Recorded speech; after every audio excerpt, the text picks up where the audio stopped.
Hello, hello, hello. What up, everybody? I am your host, JP, and this is my co-host, Josh. Hey, everybody. And welcome back to another episode of the Filmbros podcast.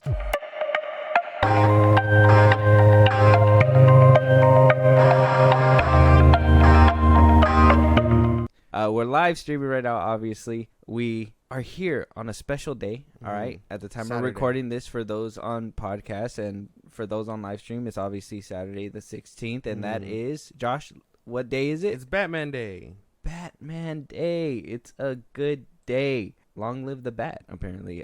Warner Brothers is celebrating it. DC celebrating it. Everybody's coming out with their whole appreciation Bat posts on Twitter or X or whatever the fuck we call it now. But as always, on a good day like Bat Day or any other day, honestly, Josh, let them know, for the ones on the podcast version, where they can talk to us, tell us about a movie they want to review, if they want to catch a live stream, and if they want to support us in a big way. Twitter, TikTok, Instagram, we're on a bunch of those things. Those are our socials at Filmbros Podcast. We post new movies. When new episodes are out, hit us up for any news or movies you want us to cover. Listen to us anywhere you get your podcasts, Spotify, Apple Podcasts, YouTube Music, things like that, at Filmbros Podcast. The link is also in those bios. Support us in a big way. Buzzsprout, it's kind of like a Patreon. You help us grow. Special subscribers get special perks, things like that. And then you can subscribe to our YouTube at Filmbros Podcast and catch us live on Twitch at Filmbros Podcast. Cha. All that, and for the people in the live stream, well, you see everywhere you could go to follow us, talk to us, and if you're here, interact with us, have the conversation. We put everything on the live stream. We show where we're getting our sources from. We get the credit in. We do all that. Yeah. And always hit the notification bell for our live streams because, well, we're still doing them at random. And at the same time, for the podcast listeners out there, you guys do get exclusive episodes as well, so you guys don't feel left out. And without further ado, let's jump right into this episode, Batman Day. We're going to start with some Batman, with some DC. And I wanted to kind of talk about all the live-action Batmans that basically have blessed our screen. Yeah. We had Adam West's Batman back in 1966. Michael Keaton's Batman. He played in Batman Returns, and recently The Flash. Kevin Conroy, Batman Mask of the Phantasm. That one came out in 93. Val Kilmer in Batman Forever. Some people argue that he's one of the better Batmans. It's just crazy. George Clooney, Batman and Robin. Christian Bale, Batman Begins, The Dark Knight, and The Dark Knight Rises. Ben Affleck, Batman vs. Superman, Dawn of Justice, Suicide Squad, Justice League, Zack Snyder's Justice League, and The Flash. That's a crazy thing to say. Will Arnett played the Batman in the Lego Batman movie as of recently. Robert Pattinson played the Batman, and Keanu Reeves played the Batman in DC's The League of Super Pets. Oh, wow. He played, really? Yeah, he did. I didn't know that. That's crazy. Yeah. That's you haven't seen that movie? No. Oh. I'm not a child. I got kids. I'm not a child. I got kids. That's why I watched it. Oh, yeah, sure. And you say you're a DC fan. I'm not going to watch a kids movie. How do you support Batman Day and not watch DC stuff? I do better than that. I read his comics, all right? It's... Oh, the other day you told me you saw Batpeen. I didn't say the other day I was reading it. That's out of context. There's a comic out there with it. I mean, everyone's read it, I think, at some point. Not me. No, well, obviously not you. Yeah. He said that Batman was packing. I was like, damn, bro. He's backpacking. But I wanted to ask you, what is your favorite live action? Live action? All-time favorite live action Batman? Ben Affleck. Batman. Ben Affleck's Batman, all-time favorite, live action-wise. And, I mean, the animated version, obviously, Kevin Conroy. Maybe he rest in peace. Yeah, he's the definitive, animated Batman. I don't think anybody else really lives up. I know a lot of people praise Will Arnett for the League, or not the League, the Lego movie. And people are praising Jensen Ackles right now because he's currently doing it. I don't see the hype for that one. I feel like that one's like a 50-50 still. I feel like he's a hard pill to swallow, but I think he does have that look of Bruce Wayne and stuff where people that's why people are coming up and like, oh yeah, he should be the next Batman in the DCU. But I think his voice needs some work or something. I don't Batman think. voice? Yeah, his Batman voice. I think he has everything else. It's just the Batman side of him that he would need to work on. I see him more of a Captain America type thing. That's why I thought when they put him as Soldier Boy, I was like, that's who he reminds me of like somebody active. I don't see him like a stalker in the night type shit. Yeah, I guess that's fair. Your favorite? Damn. It's always gonna be a tie between Ben Affleck and Christian Bale. Christian Bale because I grew up with him and I love his iteration of the Batman. But then if I say who would win in a fight, I know Ben Affleck's taking that shit. Oh, yeah. He's beating his ass. And it would be bad. I mean, we saw what Bane did to him. Just imagine what That's Affleck true. would do if he got his hands on him. So, a few more Batman-related questions. Favorite Batman live-action scene? oh, that's actually pretty good. Action scene or just any scene in general? We'll do action scene and then regular scene is fine. Okay, action scene. I gotta give it to Christian Bale against Bane. And it was in the underwater one, In the sewer. In the sewer, yeah. I love that fight. I think I've really felt the hits and impacts. I think that was the first time I was like, I always thought Christian Bale's fighting was always clunky. Yeah. And at least with this one, you kind of seen some kind of aggression behind it. And I knew it was for the plot to kind of show that he was losing control kind of thing. But I really liked the way he fought there. And I would wish that he would have done that more often. And he kind of did in the beginning of that movie too. But I think that scene itself was like really good. I know Ben Affleck's scene blows it out the water. But purely from like stakes, emotion, and on top of that, the fighting on it, like, I feel like that one really hits for like an action scene. Okay. What about you? That's fair. The warehouse scene. I know everyone talks about it, but it's a tie between that one and I guess him actually fighting Superman. But those two gotta take the cake. If I had to pick one from Christian Bale's, I think it's the first time he meets the Joker when he crashes his party or whatever. Oh, and they have like that tense little standoff. Okay, I see that. What about like, who's the best Bruce Wayne? Who played him to a T? Like you were like, okay, fuck yeah. I think that's probably still a tie between Bale and Affleck. I think very controversial. I think George Clooney's up there too as a good Bruce Wayne. You think so? Yeah, I think he obviously as Batman it was kind of like what did nipples. you do? Yeah, but I think his Bruce Wayne was very, even when I seen him in The Flash too, I was like, okay, yeah, like I could believe him as a Bruce Wayne, like a millionaire kind of dude, but all the other aspects of him being a Batman and all that stuff, the Bat card, that credit card, whatever, I'm good. And that's probably just the direction. You don't got a wallet on there. He's like, oh, come prepared. If they give him a fair shake at an actual Batman adaptation, we can judge him off that. But I would just hope it wouldn't be the same thing as what like Keaton was doing. I was gonna ask worst Bruce Wayne. Worst Bruce Wayne? Yeah, that's a fun question. I gotta say Pattinson. I hate him as Bruce Wayne. He's not a good Bruce Wayne. But I guess we can understand. I get it. It's because he's you Batman. know, he's taking over. He doesn't know how to balance. He's a recluse or whatever. I don't give a shit, man. It is not Bruce Wayne. Nah, I think Keaton might be my least favorite Bruce Wayne. I don't know. Every time you bring up Keaton, I just feel like you have like some personal vendetta against him. I'm not allowed to not like him. Is that what it is? No, at this point, I think it's just like harassment now. Nah, man. If you don't like him, it's just harassment. Well, no, because I know there's a fan base out there that says he did better in the Flash and stuff. Yeah, but I think they're above 50. Yeah, I don't think so. Above 50. Let us know if you liked Keaton's Bruce Wayne or Batman. Like I said, he's iconic. I give him his cult classic status. I give him the respect. He is one of the OGs. But me personally, I never grew up and was like, that's my Batman. Yeah, that's my Batman. That's my Batman. His fucking fighting is just insane. But we can all believe that he took down a Kryptonian. That's fine. Do you have a favorite animated movie?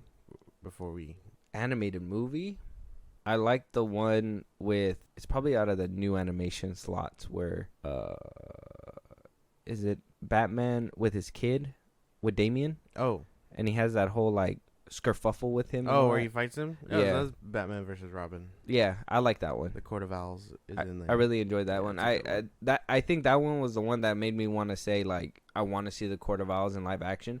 But now everybody's kind of pushing that agenda, and they really want to see it with Robert Pattinson. And I'm just like, not with him. I want to see it with, like, an agile Batman taking on all these, like, you know, masks. Actual ninjas. Yeah. Not some boxer. Yeah, like, I'm just like, yeah, no, don't push for Robert Pattinson's. Like, if Ben Affleck would have took on the Court of Owls, stretcher, hospital, morgue. You're not getting back up. Damn, are you good? Yeah, no. The Court of Owls would not have lasted too long. I don't know. They're going to dump clips on him and be like, oh, shoot for his face. They're going to keep missing. Just his chin. Keep bouncing off. I would say that's, like, my top tier. But what about you? What your animated? There's, I think it's a few. That's the thing. Mask of the Phantasm is a good one. I like I know technically technically a Batman story, not a Bruce Wayne story, but the Return of the Joker, Batman Beyond, that's a good one. I like, obviously, the Batman Returns. I like the old broken down Batman too. I know a lot of people say that one caused a lot of damage to the Batman brand, but I don't give a shit. I really like seeing that's a good one. Hopeless one when it's done right. Under the Red Hood is a good one. I was gonna say something similar. I was gonna say, I don't know if, like, video games count too, but obviously Arkham Knight's one of my top tier. It's a good one. Arkham City is one of my top tier too, because of Hugo Strange, and why we don't utilize him more often in movies is ridiculous. He's like one of, if not the evilest, most, like, maniacal dude, but, like, the easiest to maybe adapt into live action too.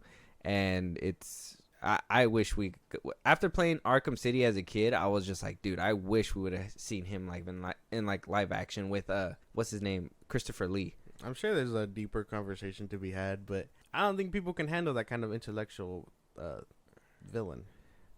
Probably because he does play him kind of like a lot of mental games with Batman and Bruce Wayne, and it's not like the Riddler mental games where it's like, you're gonna figure this out. It's like he really does a number on him. And I've read a couple comic books with Hugo Strange after seeing playing Arkham City, and he's a good adversary. I don't know why he's overlooked so much. Probably because he's bald. Baldgate is real. Damn. Come over the neck. But yeah, there's a lot of good things, a lot of Batman media over the years, and I just wanted to shed a light on it because it is Batman Day. So that was nice. Yeah, Batman Day is always a good time, but something that's not a good time is obviously what we don't get in. That's Batgirl.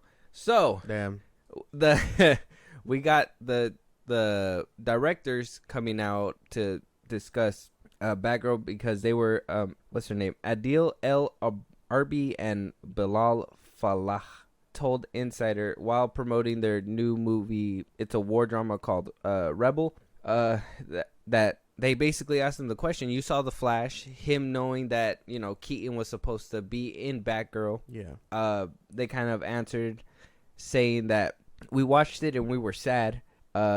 We love Andy Muschietti and his sister Barbara who produced the movie, but when we watched it, we felt we could have been part of the whole thing. We didn't get a chance to show Batgirl to the world and let the audience judge for themselves, because the audience is really our ultimate boss and should be the deciders if something is good or bad, or if something should be seen or not. Let's be honest. I think we figured out that we didn't want to watch it before they put it into production. But I'm going to keep going with the quote. Our movie was very different than The Flash. That has a big fantasy component. Ours was more grounded, more like Tim Burton's Gotham City. He said, shelving Batgirl was the biggest disappointment of our careers. As a fanboy, just to be in the presence of Keaton as Batman, that's just a privilege and an honor, but it's a bittersweet feeling. They go on to say that they still have a feeling of unfinished business. Our love for DC, Batman, Batgirl, Gotham City, it's so big that as fans, we could never say no to another project. If we get another chance to be part of it, we do it. We didn't get our day in court. We still want to make our case. So they would want to come back for... Yeah, they'd want to retry. For James Gunn's DCU, probably. Maybe. I don't know. Let's go down the first question, and the first question is, They shelved it without any remorse, right? Oh, yeah. They didn't give a shit. They didn't even. I think they gave him like one screening to say goodbye. Hey, what up, Savage Nessa? I think they gave him like one screening to say goodbye, and that was it. Do you think that James Gunn and them have even sat down and had conversations about even returning to the DCU, and maybe Zaslav too? What if Zaslav's like, I've seen the movie, it's hot garbage, we don't want to do it again? Do you think that any conversations have even happened? I'm sure they've had that conversation. I think if they're bringing it out now, they're either gearing up to have that conversation, or they're putting it out there to be like, hey, you need directors and we need jobs. So, but James Gunn said he hasn't even begun to even think about Batman yet, surprisingly. Well, yeah, that's obviously cap. You cannot not have thought about that already, especially if you're planning out the next, what'd he say, 10 years, right? Oh, yeah, but if they haven't started anything, it's just he's a concept. He wants to bring him in with Batman and the Bold, but if that's not further down the line, he still has Superman to get through. I see what you mean, but it's more like, because he already said that Andy Muschietti was going to be directing. I'm fairly confident they're having conversations on where the direction's going to go, where they're going to put it, even if Andy Muschietti is still attached, because obviously The Flash was a huge disappointment. Yeah. Why he stuck himself in that position in the first place, where he was like, hey, we're going to give him the Batman before we even see The Flash finish up, is beyond me. I don't know why James Gunn did that in the first place. They should have waited, and even then they probably could have gave Batman to these guys, but at the same time they're not going to do something like that. What do you call it? They can't take Batgirl off the shelf just like that because it was a tax write-off. So technically this movie doesn't exist. Yeah. That it exists, but it will never see the light of day again. They completely said this movie is going to be shelved. We want some compensation back for the cost and all that. that we put into it, and then eventually they'll go ahead and get their money back eventually, probably tax season, however the fuck that works or whatever. But that's the reason this movie just technically doesn't exist because they writ it off as a tax write-off. Yeah, it's not coming off the shelf. And if it ever comes out, it'll probably leak, and that's about it. If it ever happens. I wouldn't mind it leaking. Because supposedly they wiped the hard drives. So I'm assuming it's kind of like a dungeon type shit. Like they have one flash drive with the movie in it, and it's all the way down in the secret bunker where they have to put fingerprints, handprints. They have real life Batman on toes. Yeah, they're like, protect this. He's like, I will. Yeah. It's Keanu Reeves. Keanu Reeves is Batman. He's like, yeah, I'm back. Yeah. But I don't know. I could totally see it happening. I could totally see them coming back for Batgirl. I don't know if they'll take a stab at it, because I mean, why would you can't exactly use the same script and all that, right? You can. Yeah. That's another thing too, where like they have speculation that Ben Affleck's Batman might still happen one day, because Jay Olivia won't say certain things that happen in that movie. Ben Affleck won't say certain things that happen in that movie, because WB owns the script, but they plan to use it one day, so they could easily just interchange the script wherever they want to. They already did that with Pence's Batman. Yeah, all they do is just tweak it up and everything like that to make it fit for theirs. But I think Matt Reeves pushed Batfleck's script to the side, and he made his own script. So that's why his movie came out completely different. But it was just some bullshit with that one. Yeah. But what I said earlier too, and kind of what they said, that it would be up to the people on whether or not Batgirl would have seen the light of day. And let's be honest, when this movie was first announced, I don't think a lot of people were behind this movie.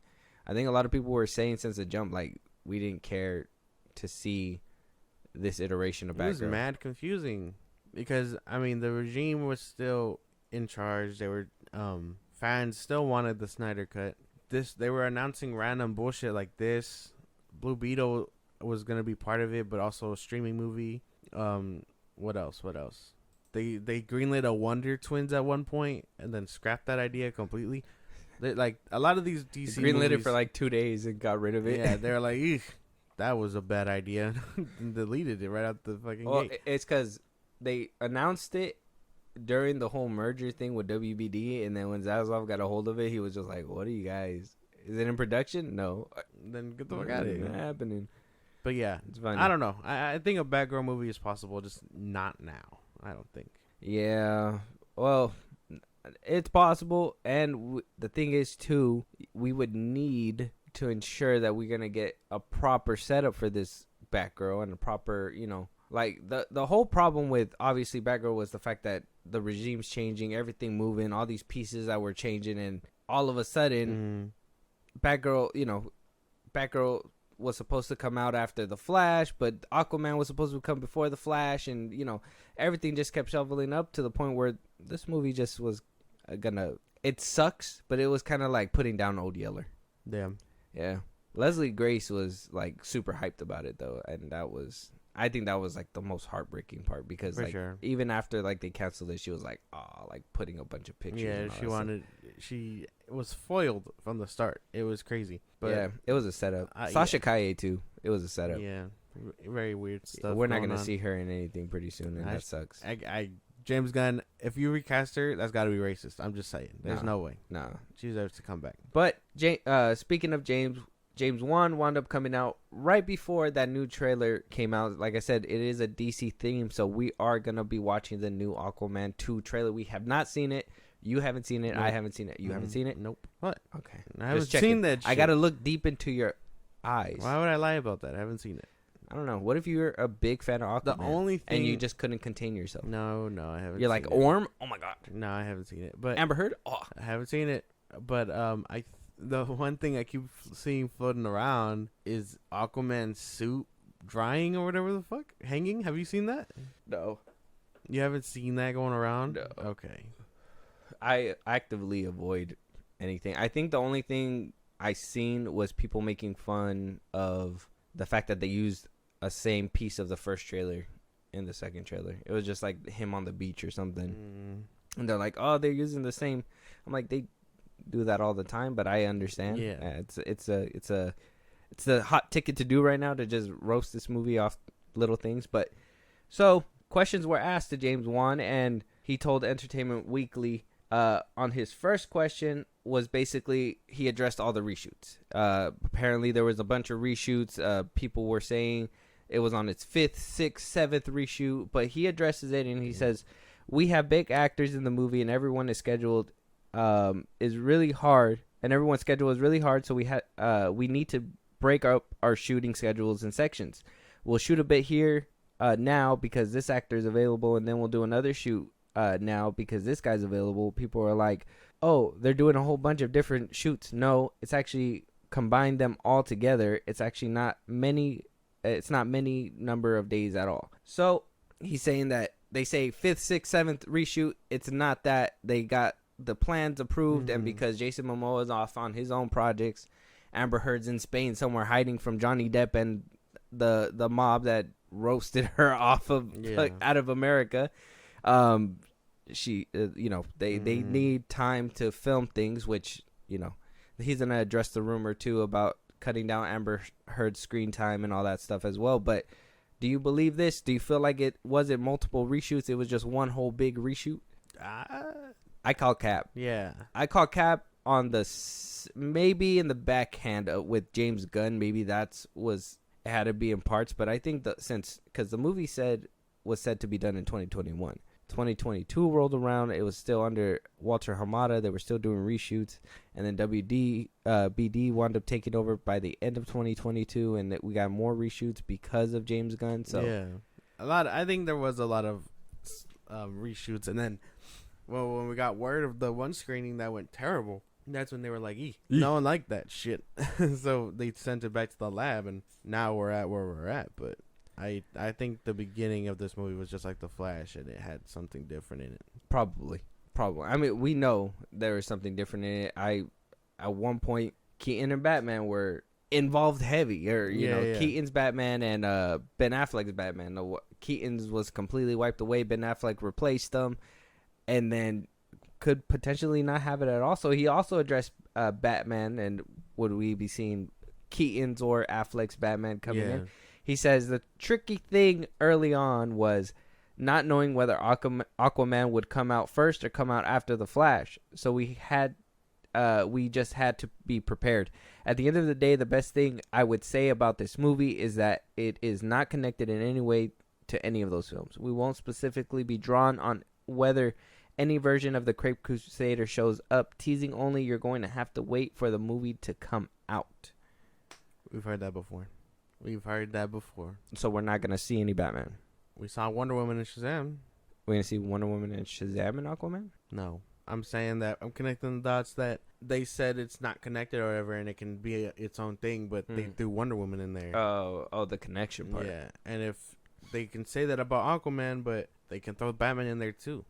In a way, too. I mean, Aquaman's kind of like Shazam. They didn't really have any, besides maybe referencing a couple superheroes, they didn't really have any superheroes in that world. They never even showed Superman. They never showed Batman in the first one. It was all centered around Aquaman, so they could go down that same route and just be like, he's the only hero in this movie's universe or something, but it's like... So confusing. They're just trying to cut ties. That's the thing. They're trying to cut ties with Ben everything Affleck that came before. was there for reshoots at one point. He was. That's what I'm saying. Keaton was the original go ahead, and then he got dumped, and he had a big role in the movie because he was supposed to be what Walter Hamada was basically hinting at is the Nick Fury of his universe. So he basically had Keaton removed when Mike DeLuca and Pam Abdi, the head of WB's film division, they basically were like, well, if Walter Hamada's not in charge and we're in charge for this brief moment, we're gonna get Ben Affleck back. Everybody wants him back. Did the reshoots. I'm sure they didn't do another reshoot with another Batman. So they either cut him out completely or they figured out a way to kind of fit him in, and that's it. I'm thinking we're going to see him in the Clooney universe, and they're going to do a Clooney thing again and just completely be done with this shit. We'll probably see a cutscene with Clooney again. If I see Clooney, and then we're gonna get hints of that, and everybody's gonna be like, "Where's the Clooney verse? Where's the Clooney verse?" Oh, God. So, and the last thing he addresses is the Amber Heard allegations that he completely cut it down. I don't know if you heard too that leaks and rumors were coming out saying that they wound up having script notes of what Amber Heard said in court, and it basically said that James Wan yelled at her on set. I saw Jason Momoa said that he couldn't post anything about Aquaman without being backlash with Amber Heard stuff or whatever, and that supposedly Zack and Deborah Snyder were the only ones that stood by her. I saw that. That she was L for Zack Snyder. L. Standing by her. Yeah, L. Well, I don't know. I don't know how far all that goes, and I can't really think about them cutting her down as much as they did, or cutting her out the movie entirely. I did see the tagline. They're now calling it a bromance adventure movie or whatever the fuck. And that's what he says in this quote. He says, "I always pitch this to everyone from the get-go. The first Aquaman was Arthur and Mera's journey. The second movie was always gonna be Arthur and Orm. So the first was a romance action adventure movie. The second one was a bromance action adventure movie. We'll leave it at that." Yeah, see, that's not what people were saying when this movie was first coming out. He always said it was going to be a buddy comedy, but I'm assuming that was going to be with him and Mera. It was supposed to be with him and Orm and Mera. It was going to be a buddy comedy, and Mera was supposed to be in the back seat, basically have that love triangle thing. Like, oh, he needs to save her. I'm pretty sure there was going to be some kind of scene where, like, he betrayed them and, you know, uses Mera or something like that. But it was supposed to be, like, the three of them. That's so dumb. It's a dumb concept. I don't know how to feel about the second one, man. It's been through so much turmoil, like The Flash. But, I mean, you can't really fuck up like The Flash. Yes, you can. At this point, all these movies are going to flop. I know a lot of people are trying to still revive this shit like they were, you know, like Shazam 2, the Beetle Battalion, the fucking Flash is the greatest comic book movie of 2023, fucking yada yada, blah, blah, blah. It don't matter. But I have the synopsis of what this movie's going to be about before we watch the trailer as well.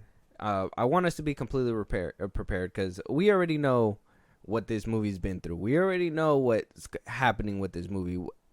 We just need to see the finished product at this point. And I don't think it's going to be any better than what we got with The Flash. I don't think it's going to be probably true. Anything that great. But the synopsis saying, having failed to defeat Aquaman the first time, Black Manta is still driven by the need to avenge his father's death. Will stop at nothing to take Aquaman down once and for all. This time, Black Manta is more formidable than ever before, wielding the power of the mythic Black Trident, which unleashes an ancient and malevolent force. To defeat him, Aquaman will turn to his imprisoned brother Orm, the former king of Atlantis, to forge an unlikely alliance together. They must set aside their differences in order to protect their kingdom and save Aquaman's family and the world from irreversible destruction. Damn. What do you think about that? Sounds good as a premise? It doesn't sound too bad, I guess. Okay. All right. Black Manta, I loved him in the first one. I did too, but this movie's about to be butchered. It's going to be butchered. So, we have the trailer here. We can react to it. We can talk about it. Like I said, I cared about this movie. I cared about the DCEU. I was hoping that this would do amazing. So, I'm going to go into this trailer optimistic. If this trailer disappoints me like it did, like The Flash did, I will riot. Okay. I will riot. All right, let's go ahead. 4 years ago, I was basically unemployed. A wanderer with no home. But now, I'm a husband and a father. And I wouldn't have it any other way. I don't know how you did it, Pops. My job was a little less stressful than yours.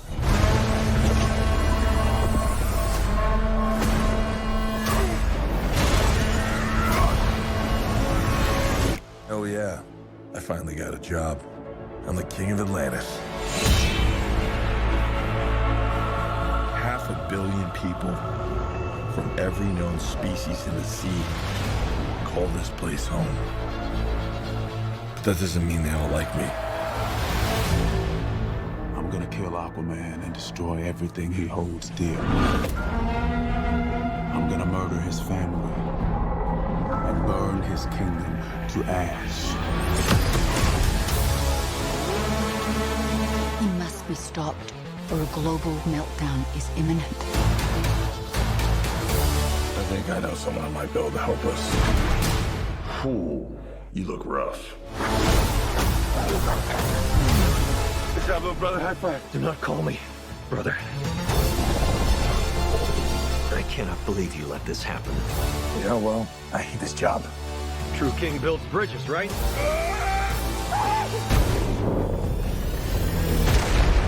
True king builds bridges. We need to find Manta. He's different now. He's stronger than before. It's the Black Trident. During King Atlan's time, there were 7 kingdoms. And the Trident was a curse upon them all. The Trident's dark magic is spreading. He means to end the bloodline.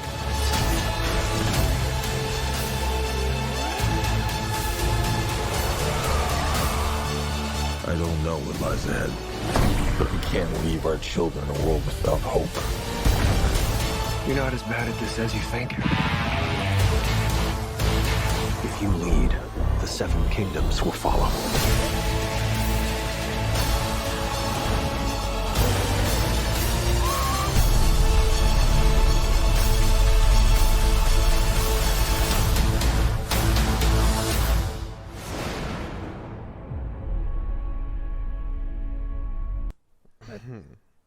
Okay. So let's go ahead and address the Mara stuff. We only seen her one time in this trailer. First things first, that I've seen everybody multiple times. Mara, we seen once, and she just punches the thing. We saw his father more, we saw his mom more, and we saw Orm more. So, can we say she's been significantly cut down? Significantly, yes, because there's very much nothing for them to show of her at all whatsoever. He had a family, but she's not around. That's her baby? Deadbeat mother? That's her baby? I would imagine so, yeah. They're not going to make it her baby. They're not going to make it her baby. That has to be. They're going to ruin it for you. They're not going to make it her baby. I think that's why they showed her a little bit. They're going to probably, I don't know, it's going to be somebody else's baby. I think it'll be Jason Momoa or Aquaman's baby, but it has to be that somebody else's doesn't. baby. That'll probably piss me off. It can't be anyone else but her baby. Her baby. It could have been her baby in the earlier cuts, but I think to reduce her screen time, I think that they're gonna cut it down significantly because they didn't show her. They didn't show anybody at all whatsoever. Like they didn't show her at all. So, and how are they gonna explain that is her kid, but yet she's not around, or she gonna stay back and watch the kid? Deadbeat mother, let me tell you. Or you know, maybe they do that. Maybe they do say that it's her kid, but then she stays back and watches the kid. Man, I don't know. But it has to be her kid. I don't think it'll work any other way. But now I'm filled in because there was also a lot of people saying that Black Manta is going to kill this baby. Because in the comics, he kills that baby. Damn. Yeah. Now then Meryl would have to go. Because there's no way that you're going to kill our baby and you're going to leave me here type shit, right? Yeah. And then that would be inexplicable. That'd be really bad. Unless they kill her in the beginning. What if they spare the baby and kill her? Maybe. I don't know. I don't know where they can go with this. Highlight, honestly, Black Manta, I think. I think that's the only reason to watch. Yeah, I think that's the only thing that I've seen that gives me the same feel of like the first movie. Because the rest of it is just like, the CGI just looks horrendous. Yeah, what is up with this buttery ass like thing? I don't get it. I don't get it, man. Reshoots, having to reshoot it because they had more. They like I said, this movie was done in 2021. There's no reason for it to have this shitty of CGI. It's reshoots, 100%. It's reshoots. These are the what they had. Because even in the Flash, they had some really good certain scenes, but then there's other scenes that were really like that whole desert scene. Like there were some desert scenes that were really good, even though it wasn't in the desert regardless. But then Keaton hitting the floor and no dirt moving anywhere, it's just a hard floor with dust going up in the air. Like, nah, man, that shit's weird, bro. Yeah, a little weird. And again, we're spoiled people because we hit the peak with water scenes and Way of Water, and Aquaman can do it. Little Mermaid can do it. Aquaman did it in the first one pretty good. They weren't too bad. Yeah, but judging off this one, it's a whole environment. I feel. I think he worked better in the first one. I don't know. Even then, a lot of the green screen was terrible looking on land too. So yeah, it looked kind of weird. Huh? The one where he was when they zoomed into his face when he was crying, and then under the water when they zoomed into his face and he like pushed his spear. He pushed his spear, and the scene where he made that bridge that looked wonky too. Damn, this movie. Yeah, man. Pray for Aquaman. I'm hoping it does good. At least there is a demand for it. I mean, if people like the first one as much. Judging off this trailer alone, is it making $1 billion? Probably not. But we didn't expect the first one to make $1 billion either. No, we didn't, huh? But they had a better backing because they had they obviously were exploring the water, stuff like that, and it was a new experience basically. So they had that to write on. This is no longer a new experience. This is a second movie. They expect better from this one, and from trailers alone, if it's not going to deliver, and on top of that, being part of the DC brand that has been failing for the past year since Shazam 2 released, it's so crazy to think that Shazam, The Flash, and this movie are all releasing it in the same year and just completely bombing at the box office. Last successful one was in 2022 with Black Adam, which is fucking insane. And that one was barely successful. Like, well, Blue Beetle smidgened. Blue Beetle beat out his budget, so it's barely successful too. Scraped on by. Oh yeah, past the 108 or whatever. But that's production. That's without marketing costs. Man, there was not that much marketing. I'm sure they're fine. There was not much marketing. Buck 50 of marketing. Here you go. Yeah. I don't know. You had the Blue Beetle battalion pushing the rest of it. Shit, maybe.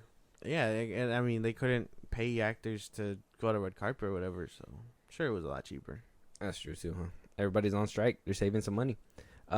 Still, Aquaman 2. Did that look good to y'all? Like, genuinely, like, be for real. Like, we're not tripping, right? Like, that looked a little weird. Black Manta's gonna be the shining star. I know it. He was one of my favorite things in the first one, besides Jason Momoa. Unless you're mad that he said that it's clown work to do the role. I don't think people know that. I think we know that. We know that? We know that. Okay. Well, I'm going to let everybody know. So, what happened is that about, I want to say in 2022, maybe mid-2022, when they were coming back for reshoots, and he was basically talking about and promoting, I believe, Candyman. Yeah. They asked him how he liked playing Black Manta in Aquaman, and he said that it's basically it's super easy. It's clown work that he goes in, plays his villain or whatever, generic, and then walks out and he's done. Where you're not gonna get the complexities out of an Aquaman movie that you would a bigger movie like Spielberg's or whatever, blah blah blah. And yeah, to me that was just like, wow. Though he does make it look easy. Don't get me wrong, I get easy work, but how are you gonna say clown work, because you have some villains that give you that nuance and that extra depth. I know. I think Black Manta is gearing up to be one of those things, and like just to be hindered and looked at differently because you're not taking it as seriously as someone else is, I guess. That's true.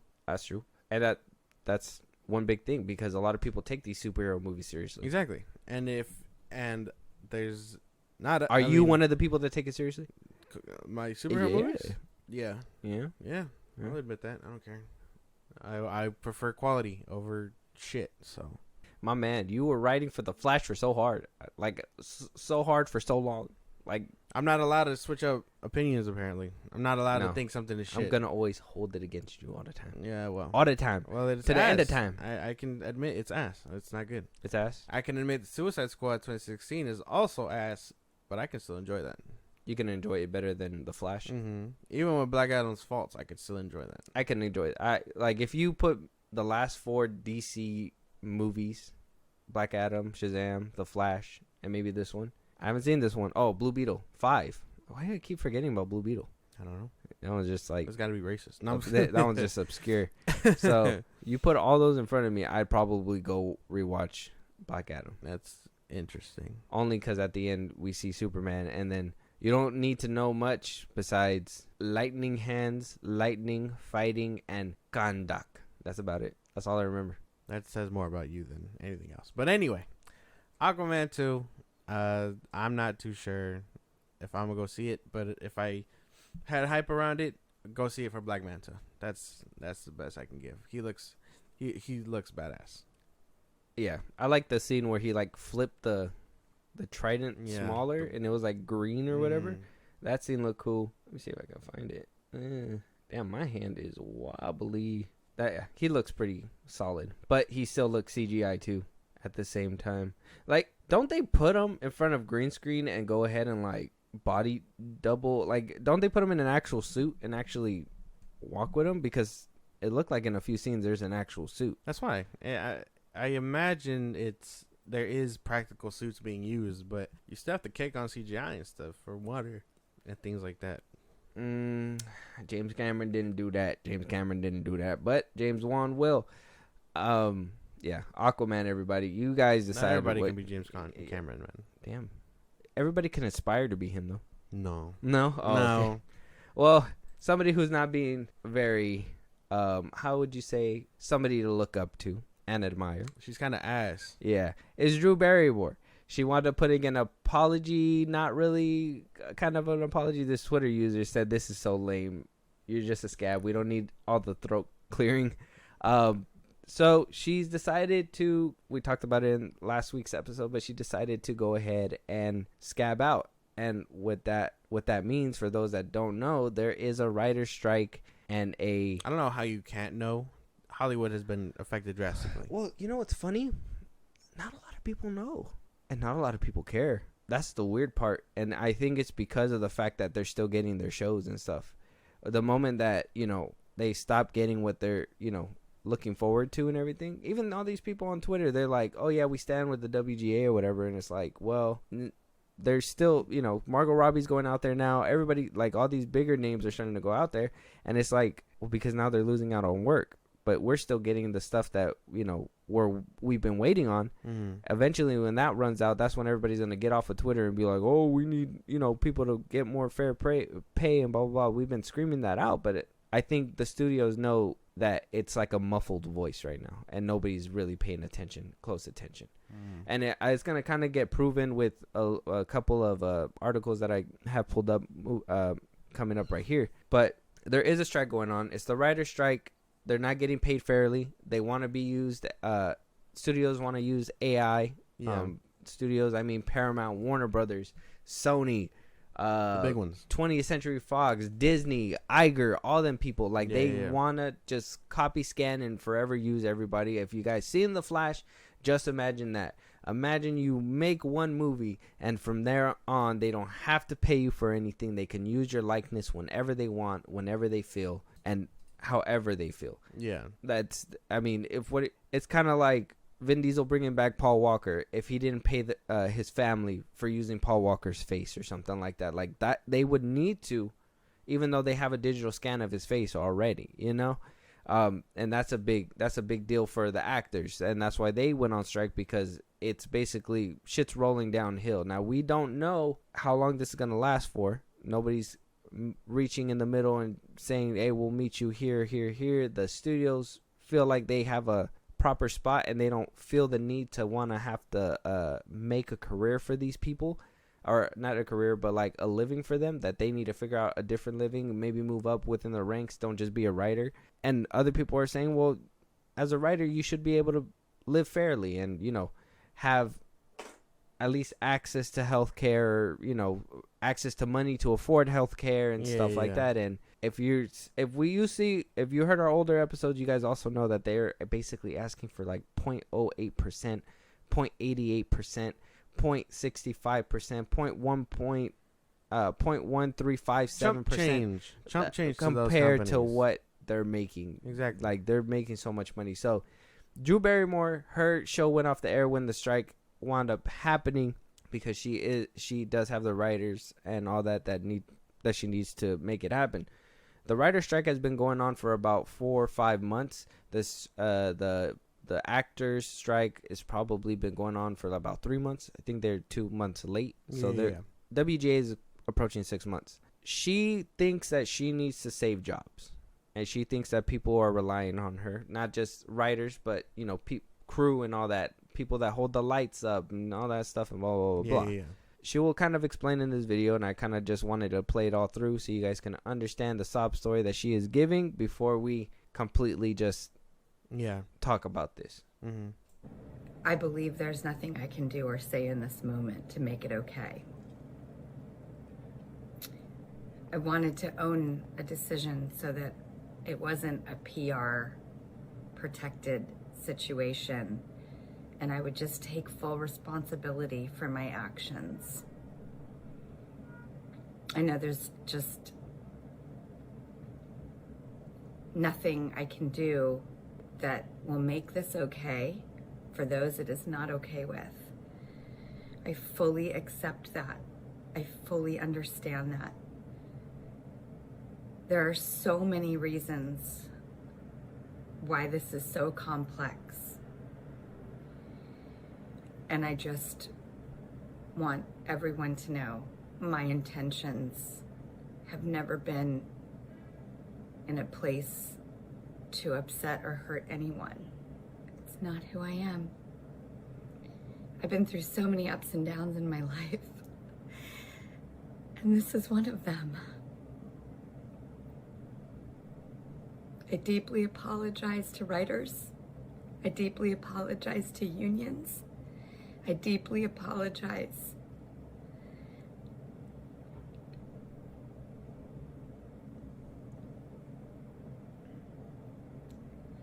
I don't exactly know what to say, because sometimes when things are so tough, it's hard to make decisions from that place.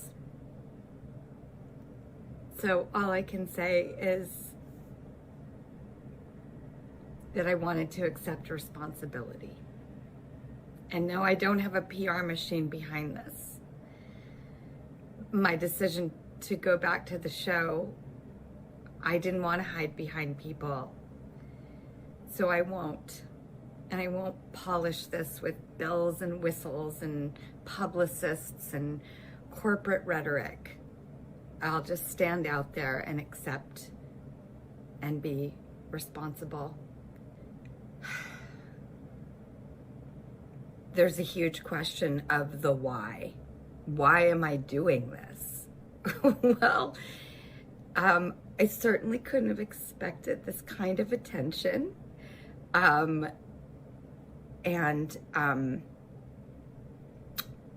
we aren't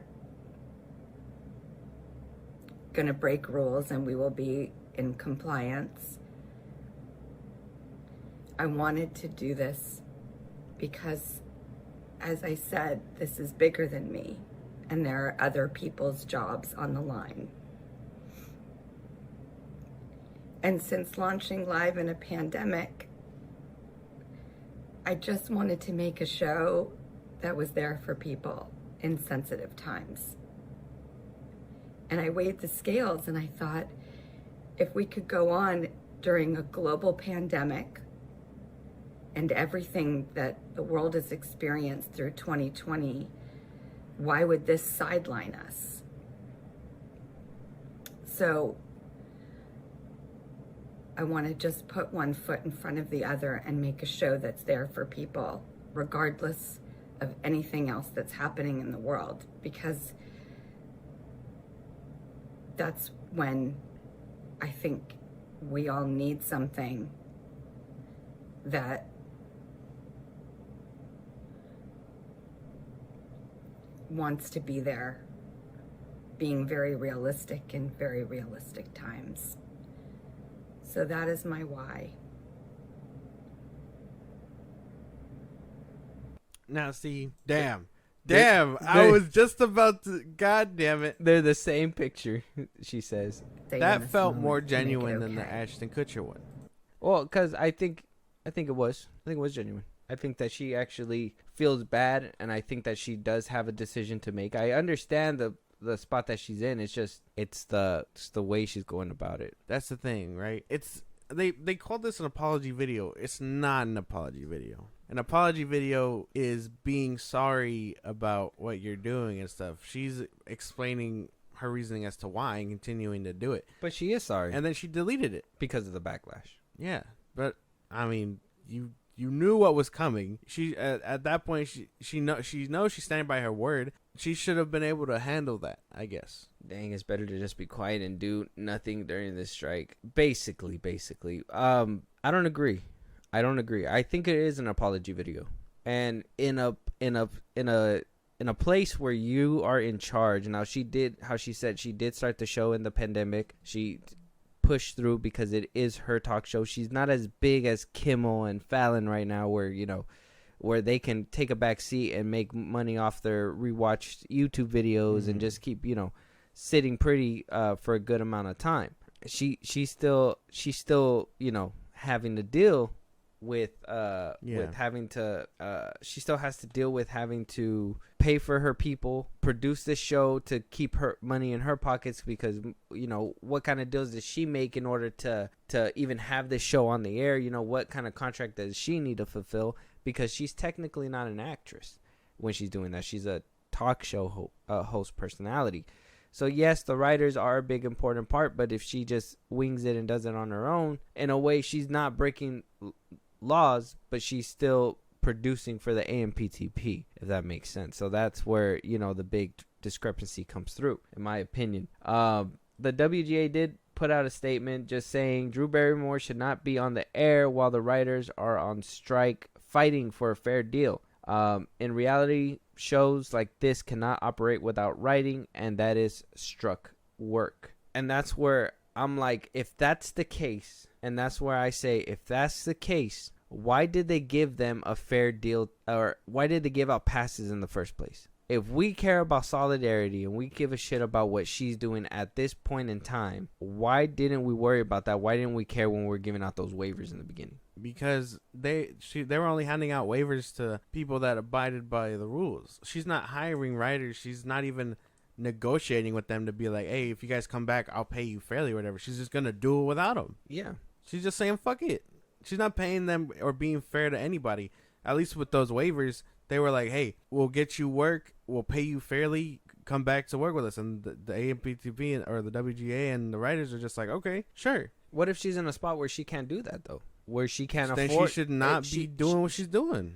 Where she can't afford to do that. But she already made the deal and stuff that she needs to produce the show. That's the problem, is that she's in a rock and a hard place. Either produce the show, make money, and make a living, or let herself drop. That's where the decision comes in.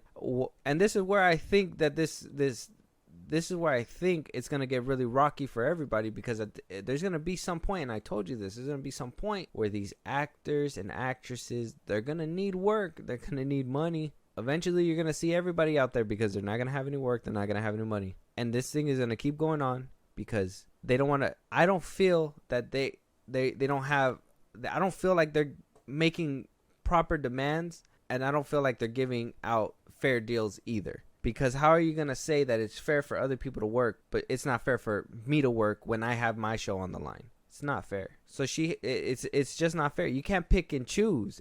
That's why I brought up what they said first, because if they're standing by that and saying that this is a strike right now, they struck this show, all the studios are under the strike, why are they giving out other people deals? There should not be deals being made at all until the union has all been completely dealt with. Hey, we're gonna pay you guys fairly. Everybody's gonna pay you fairly. It's not fair. It's wrong regardless to go about it the way she is, because she's just saying fuck them. She's doing exactly what you said the studios would do or could do eventually. They could just be like, fuck them. We'll get new actors that aren't even part of the union. Shitty YouTube actors even, and they'll just be like, they'll make our movies. They'll be hits one day. I don't feel like it's a fucking moment though, because it is. No, that's exactly what she's doing. Because she even came out. She even said accountability. I'm coming out to own it. I'm not just because you take accountability for clogging the toilet doesn't mean you didn't clog the toilet. You still clogged that motherfucker. Of course, you're gonna take responsibility for it. Yeah, and she. What's wrong with that now? She's taking responsibility, but she's doing it anyways. Exactly. That's still wrong because she needs to work and supply a living for her and her workers. You don't think her workers deserve to get paid and fed too?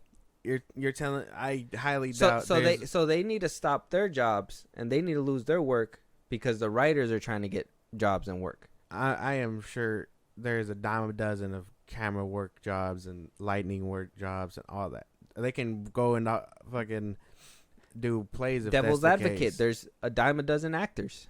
Not if they're all part of the union. There's a dime a dozen actors. There's a dime a dozen writers. There's a dime a dozen other people.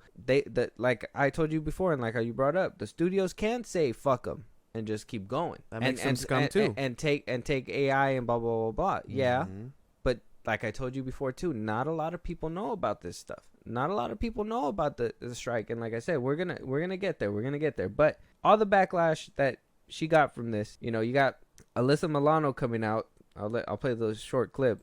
I'm sure she had her reasons to do it. I do think every time someone decides to cross the picket line and go back to work, it impacts the strength of our movement.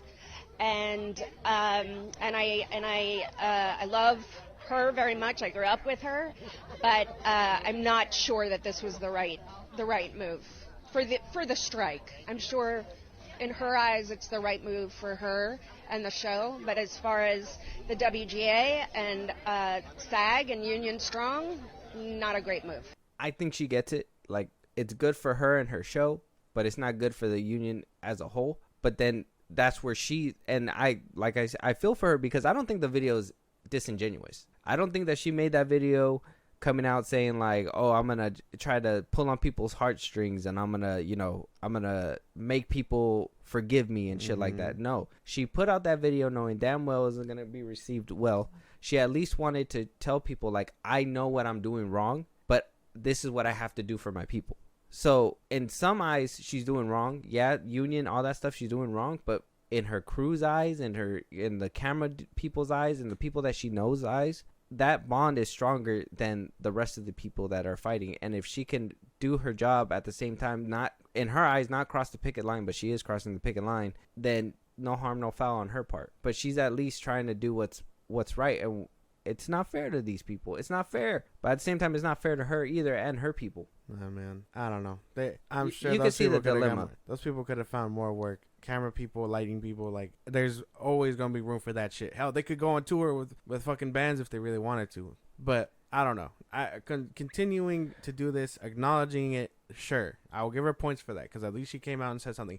But she loses points again because she deleted it. And I mean, there was articles saying that security of hers because it's a staged audience. Yeah, it's a live audience, that they're checking their bags and taking out things that say WGA or whatever. Yes, and that's what we're gonna get onto now. So this is the video of the people that got kicked out.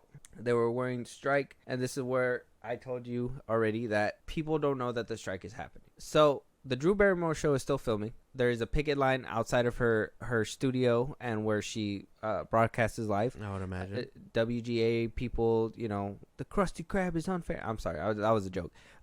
It's they're out there. They have the picket line, so they showed up wanting to see the show. Mm-hmm. They come up. They're just like, hey. They're approached by these people. They're like, here, wear this shirt, wear these pins and badges or whatever.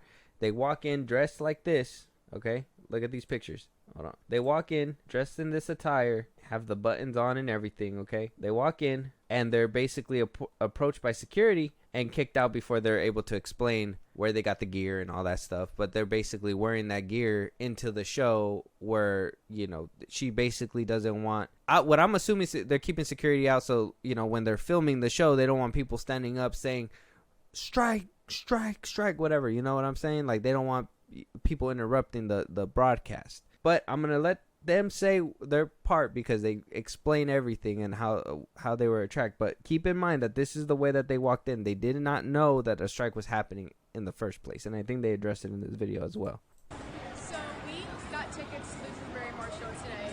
We had no clue there was a strike. No clue there was a strike. No clue she was changing her statement or anything today. And we showed up and we saw the strike, and we were given pins. We took our little buttons. Yeah, this is what got us kicked out of the Drew Barrymore show. We were kicked out in the middle of everything after signing verbally assaulted by her security officer. It's really cute that Drew Barrymore claims that she cares about her fans and wants her fans to show up for the show, and then we get kicked out for supporting what is right. Drew, you should do what is right. Support your writers and support your fans who are supporting your writers. How far into the building did you get? We signed the waivers. Yeah, we got in there, and then we went up to use the bathroom and got pulled over by a security officer. And he was like, "You're out." How are you feeling now about Drew and about all of it in light of this? I'm just really shocked. Yeah, to be honest, I had no clue she would turn her back like this, especially on her amazing writers. Yeah. It's not about us, it's about the writers. Yeah. Well, what from this point forward, I mean, can you see a circumstance where you take another run at going to the show? Probably not, no. Especially after we could see inside that they don't care about the fans, they don't care about the writers. How large of an audience did you have a sense of, or did you even see that far in? I heard the number 175. Yeah. That's what I heard. All right. Industry plants. Those two? I think that they were planted to go in there, 100%. I don't believe them. I believe them to an extent. If it's true and they didn't know, that pleads my case that not a lot of people are like Their story doesn't make much sense though. Yeah. You take pins for something that you don't know. I'd just be like, no, I don't want whatever you're giving me. What the fuck? You're wearing a whole shirt, which doesn't make much sense either. So I can understand if they're being planted. You're wearing a whole shirt. Yeah. Not even anything underneath that bitch. Yeah. So you were ready to go. Because there's no way someone hands you a shirt and you're changing out right then and there. Oh, hey, cool shirt. Like, no, what the fuck? That doesn't make any sense. And then right there in the middle of it, they're just like, oh, Drew, you should be doing the right thing and whatever. So I can understand that maybe they're fake people because their story doesn't add up fully. Yeah. If that's not the case and Drew kicked them out for not knowing but supporting, is that a whole nother problem?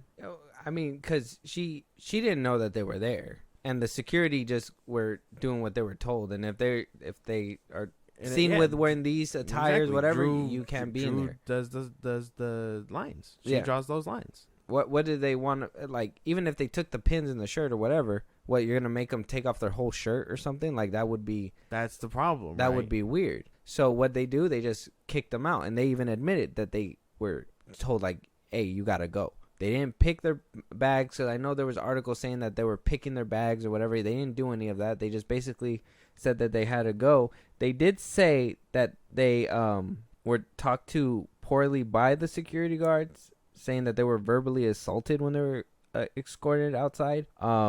But that's about it. Other than that, I'm like, well, I mean, I understand that, but at the same time, she's not directly in the security field. She is preparing for her show, doing her stuff. The security has their orders. If you're in there looking like that, you're going to get kicked out. And I can maybe sympathize for not knowing, but how are you going to put on their shirt, put on their buttons, and you don't even... I mean, they could have explained it to you for like 2 seconds out there, but at the same time, you're there for the show. They said they walked out, or they said they didn't even know going in, but they were completely oblivious about wearing their merch. In what way does that make any sense? Your Honor, I'm ready to take that example off the table because there's no way. I don't think that shows anything. So you feel like this is an unreliable thing? Yeah. That story makes no sense. Because, again, you took pins and a shirt that I doubt you had nothing underneath. Homie was wearing a jacket over it. That was clearly his outfit for the day. Yeah.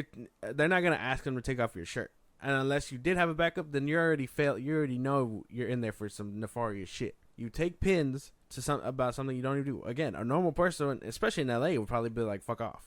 You know what I mean? Like, I don't know what you're giving me. I don't want it. You have a harder time giving shit to, like, Trump rally people. Exactly. And then, yeah, you don't know what's going on, but at the end, I guess a Google search taught you what it was or whatever. Yeah. It's for you to be like, you should be doing it, Drew, or whatever. That doesn't make much sense. This video smells fishy. Fishy? And this is what they're chanting.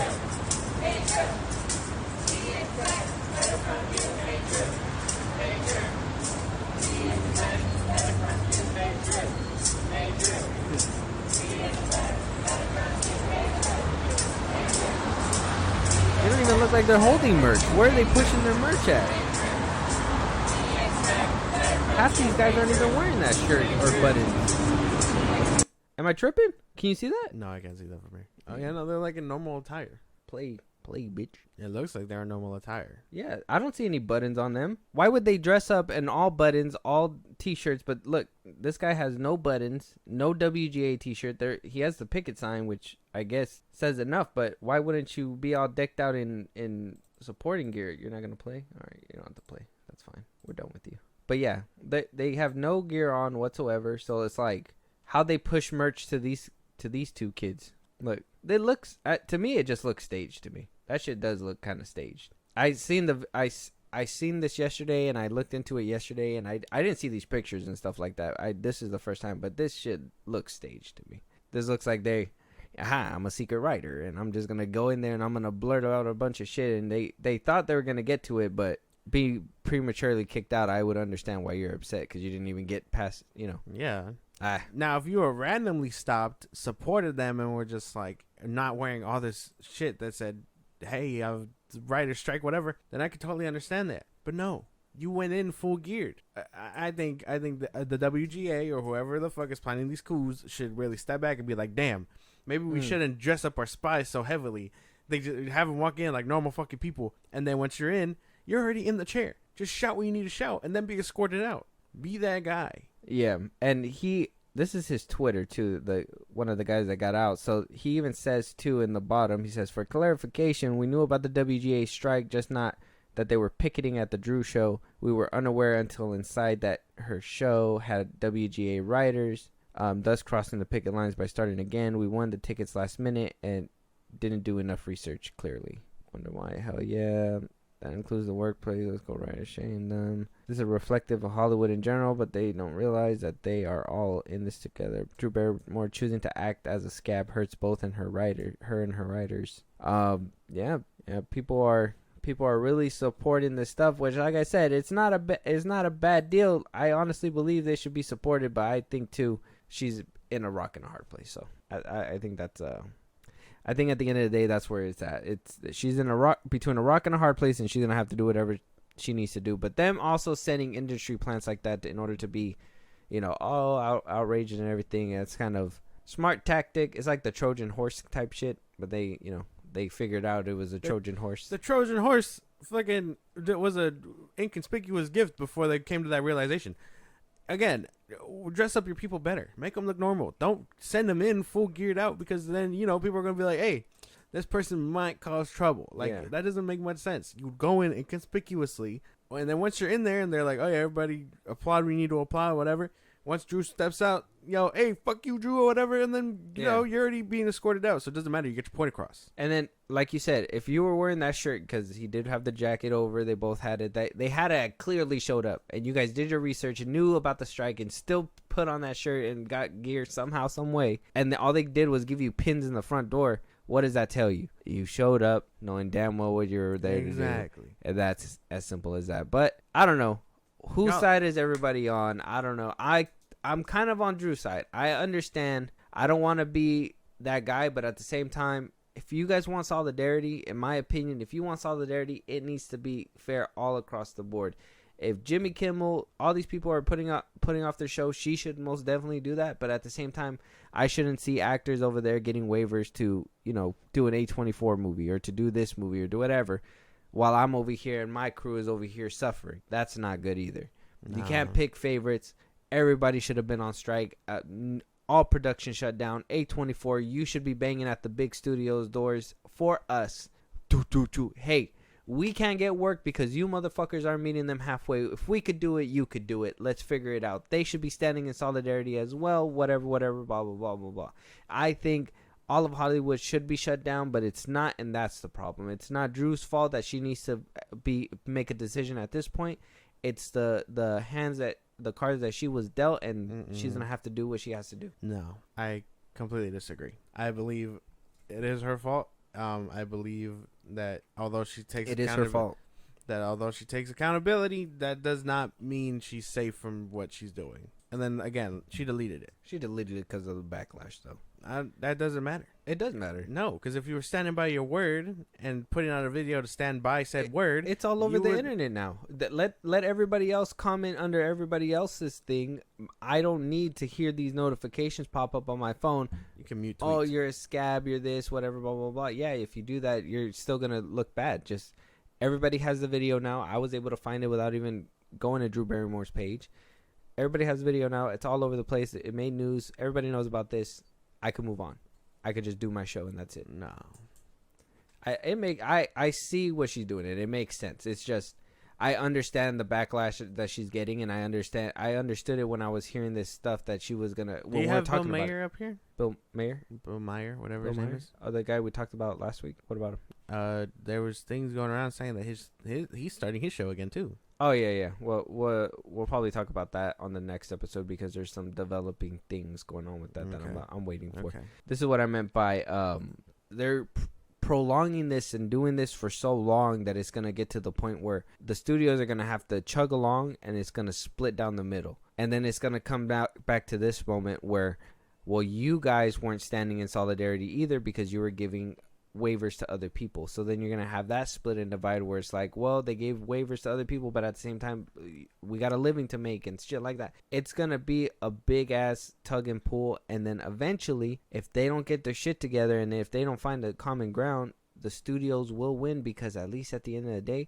they're going to be producing, hopefully, good products with AI. And they're not going to need these writers.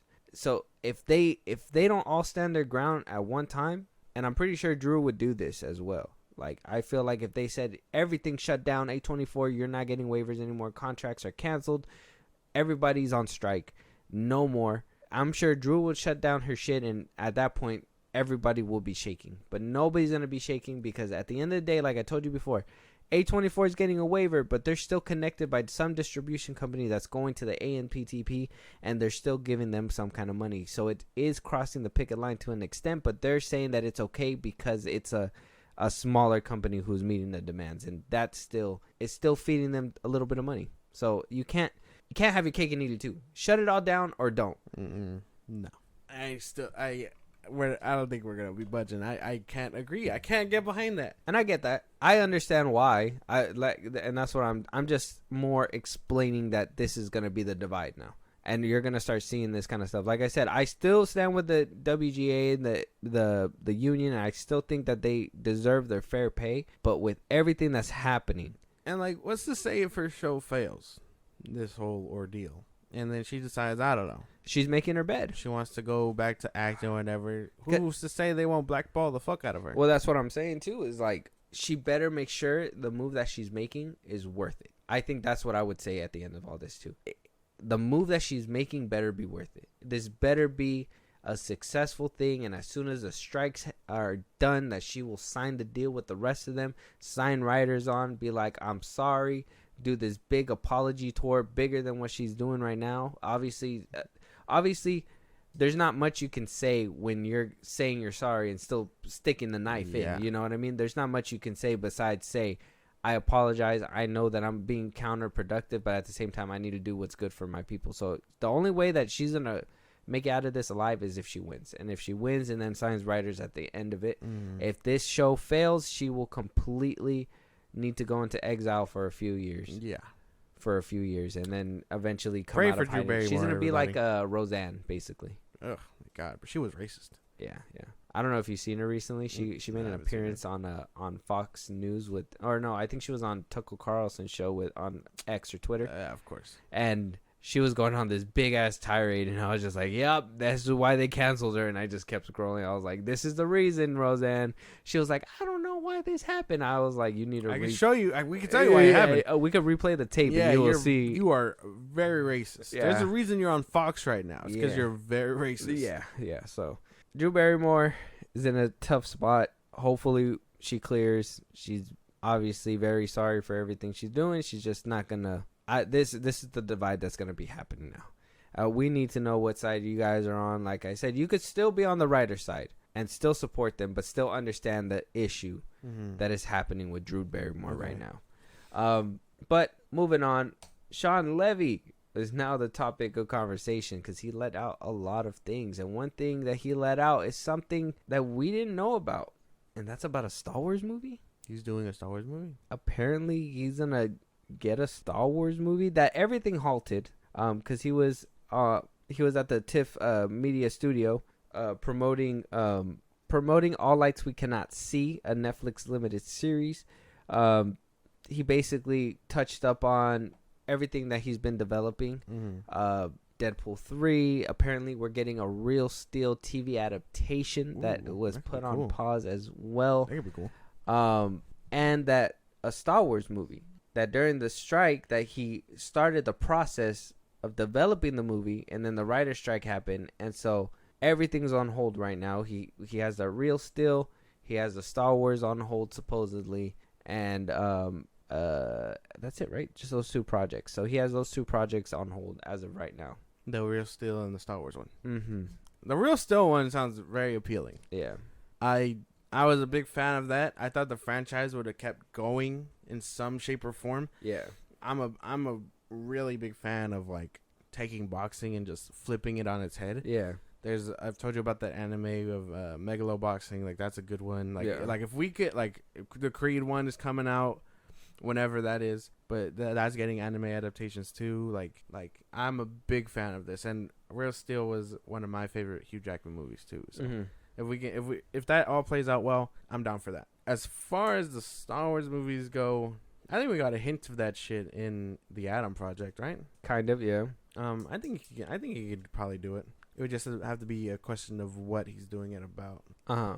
Yeah, I don't know about a Star Wars movie either. I don't really see him as a Star Wars guy. I know they made a big deal about like that whole Star Wars not Star Wars trilogy, the Shawn Levy trilogy with Ryan Reynolds or whatever, the Adams Project, the Deadpool 2, right, and now Deadpool 3.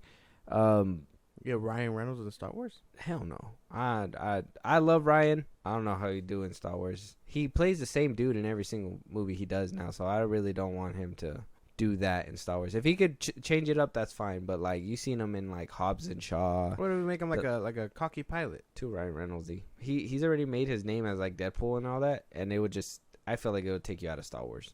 He would have to do something different that would completely revamp his image that he does not want to do, because that's his persona for everything. That's how he is. And I get it. It's just a little bit more range, Reynolds. Just a little bit more. Like you don't want to be known for that like all your life. And I know he can do horror and stuff like that because he done Amityville and all that. The Coffin one that I seen on Hulu a while ago. There's a few good movies that I know that he can do. It's just more. Come on, range, man, range. Yeah. Free Guy. Come on, Free Guy, bro. Like that's not really Star Warsy for me. But Shawn Levy getting one was kind of out the blue because we never heard him even they didn't Never announce mentioned one. it. Then nobody announced it, but it seemingly is confirmed by Taika Waititi and confirming as well in this TIFF award that he seemingly will not be able to finish a Star Wars. So W for you, maybe. We won. Fuck yeah. Keep this motherfucker away from Star Wars. Jesus. Thank God. Holy shit. I'm sorry. I gotta celebrate a little bit. Bring up the You didn't champagne. even or let him something. say it. Nah, you didn't even let him say it. No. Taika, I'm respectfully fuck off from Star Wars. Thank God. There's no way. Holy shit. Can you let me play the damn thing? Yeah. And then I'll celebrate some more. Okay, here we go. That so often pits high art kinda versus low. high sales. We're lucky to have a director like Shawn Levy.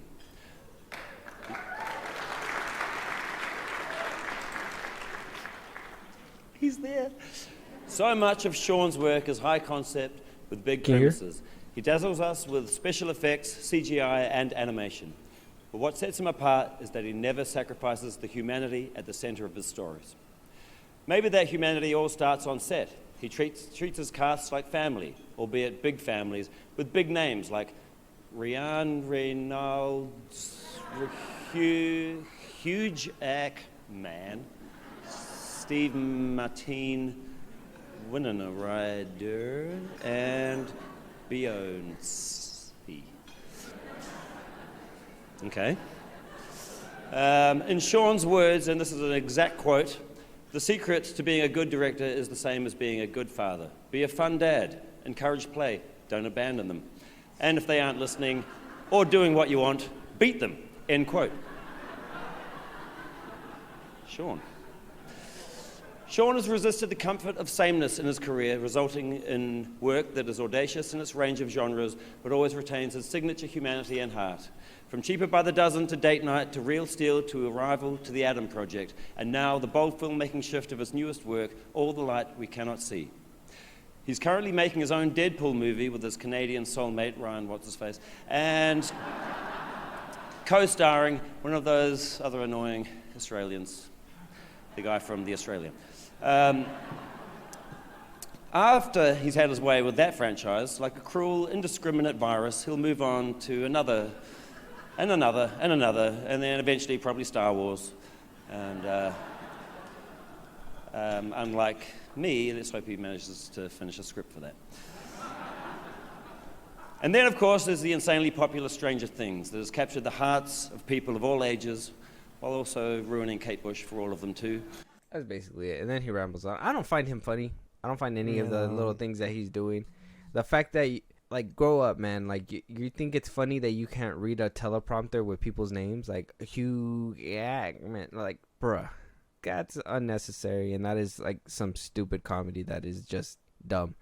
Like you said, W, that it sounds like he's not fully confirming it, but it sounds like he's not going to be doing this Star Wars project. Yeah. Shawn Levy said that he was starting the development. We're hearing that he's going to be getting there after Deadpool. I don't know. Who would you rather have, Taika Waititi or Shawn Levy? Shawn Levy. Okay. I don't give two fucks. That was fast. Yeah. I would rather have Shawn Levy. We've seen him do mystical, or I guess not mystical, but science fiction things in the Adam Project and stuff. I could see him taking a stab at it. Oh, yeah. Yeah, he did do a lot of good things with that one. And I'm not going to say he's bad, because even in Free Guy, it was pretty good, too. I really liked Free Guy as well, even though it was kind of goofy and shit. Yeah, his style just works with Ryan, and that's the weird thing. I think he could do more, though, because, I mean, Real Steel was really good, too. He did Cheaper by the Dozen. That was okay, actually. No, that one wasn't really good. I think he did the new Cheaper by the Dozen. Mm-hmm. Damn. Yeah. That one was crazy. But you could always tell when it's, like, studio interference, and I feel like that one was, like, Disney interference right there. But give him a pass for that. I would rather see a Shawn Levy Star Wars, too, but I would also try to keep him away for a little bit too, until he can prove that he can do a little bit more sci-fi. I mean, Adam Project was pretty sci-fi-y, but it wasn't like out of this world either. It was more like a time travel type thing. Oh yeah, but it still had like lasers and things like that, and spaceships and whatnot. So, like, I gotta rewatch it. I haven't seen it in a while. He dabbled in it, and then I think they even have like a lightsaber kind of thing too. So, he's clearly a fan. To some extent. I mean, in Free Guy they had a lightsaber thing. Well, then he must be a fan to a certain extent. I mean, I believe he's a fan. It's just more like, can you not make it not goofy? That's just my thing. Like, I don't think everything needs to be goofy. But another good property that he might have luck with is Avengers Secret War. In this interview as well, he kind of was asked if he heard the rumor, and he basically gave a little bit of tea on Deadpool and went ahead and just left it at it as it was. And I don't know if it means that he's going to be doing it. Is he not? I don't know, but you let me know from how he says it. Me. What can you tell us about the process of shooting so far? How have things been going? Can you give us any hints? Well, I feel like, the world got a little bit of a hint because we decided early that it's Deadpool's first movie in the MCU, yes. Right? It's Wolverine's first movie in the MCU. And so there was this assumption that, you're part of the MCU, it's going to be like all digi and, like set extensions. It's going to be like, lots of visual effects on parade. But our first decision, very early, Ryan and I decided Deadpool, people love Deadpool, obviously because it's funny. Above and, everything else, it's funny. But it's raw. It's a little gritty. Yes. It's not trying to be slick or too polished. And it's definitely not like aliens fighting in space environments. Yes. It's real world grounded. So we decided we were going to shoot the vast majority of this movie outside in the world. Right. We don't want it to look like set extensions on sound stages. There's a big old rumor out there that when you're done Deadpool that it might be Avengers. I read that rumor, and that's all I'm going to say. His face reminds me of the Grinch. So bad. Oh, damn. Don't do him like that. I'm not trying to be mean, but when he smiled, it kind of reminded me of the Grinch. Deadpool 3, I'm glad that he's putting that to rest. I mean, we did see the behind the scenes pictures. We saw the Fox thing and all that. So we're getting some real life location. Who knows how much more they shot in green screen rooms or something like that before the shutdown. I think earlier in the interview too, I didn't show it to you, but he said that him and Ryan are basically editing whatever they have so far. So it sounds promising for Deadpool 3, at least on that front with the whole digital thing. And it's funny that this rumor and all that stuff is hitting him, because this should be hitting Fahey too. Like, this is an actual thing. People are scared that, it's going to look too CGI and you're not going to get an actual performance like you did in like the original Deadpools, or even back when Iron Man 1 came out, or Captain America, So, I mean, that's a good thing to put to rest too, right? Well, maybe. Yeah. But Feige isn't going to see that. Not until numbers start affecting him too. We had the hiccup with Ant-Man and the Wasp, and that's the only loss he's taken in a while. Everything else is being panned good or whatever, depending on if they pay off Rotten Tomatoes and things like that. Box office is saying they're still in the green until the formula starts failing. Box office wise, he's not going to change up. I mean, I think the box office is speaking though. Thor Ragnarok Love and Thunder didn't do that well either. Two losses. It did good, but it didn't do like 800 million like we thought it was going to do. 800 or more. And then Multiverse of Madness barely scraped that. What recently came out? Nothing, huh?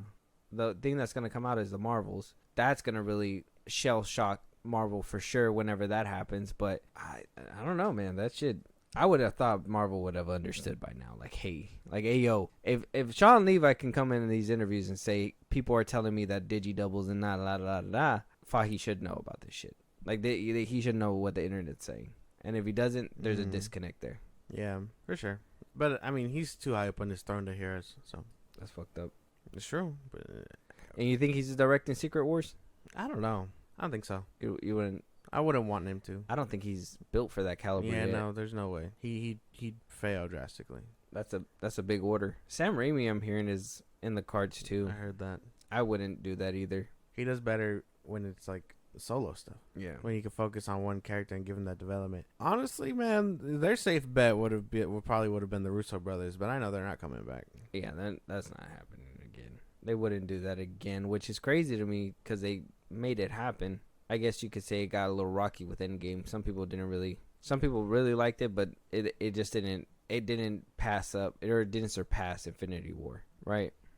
Yeah, if Infinity War is their peak, then that's fine, because that was really good. But I mean, if history says they can do it again, and we've seen it in the hands of, Joss Whedon, and he can't do it. Yeah, well, he can. He did the first Avengers. No, Man, we are past the first Avengers, and that shit has aged poorly. Don't give me that. Age of Ultron? People don't like Age of Ultron. Yeah, but it wasn't that bad, though. I like Age of Ultron. Yeah, that's what I'm saying, People right? don't like Age of Ultron. All right, well, don't fucking... They're not going to give it back. Don't say it too loud. Ain't no one gonna, ain't nobody, and, I mean, they're not going to have any support if he touches that, especially after Justice League. Yeah, no, Josh Whedon is not coming back. He's not coming back. He's a goddamn hermit right now. I think he's gonna be out of Hollywood for like a good minute until Ryan Johnson. Josh Whedon. No, Ryan Johnson. Oh, Ryan Johnson. No, he's still good. He's just no. I'm talking about for Secret Wars. Oh, for Secret Wars. No. Too much baggage. They're gonna be like, look what you did to Star Wars. We're not gonna let you touch Marvel. Too much baggage. I would want to see a Marvel movie out of him, but I don't know if he has it in him. I think it's too controversial. I think Sam Raimi should stay far away from a big roller coaster like the Avengers and stuff, just because of what happened. And I can interference between him and Sony, obviously, and then the way Kevin Feige got his dirty hands on Multiverse of Madness. I wouldn't say Sam Raimi either. Only not all that aside, he can't do ensemble films. I don't think he's able to do that unless it's like a horror movie. At that point, then he could probably do a little bit. Give him the horror Avengers or something. the ones that die one by one. Yeah. But yeah, Shawn I don't Levi.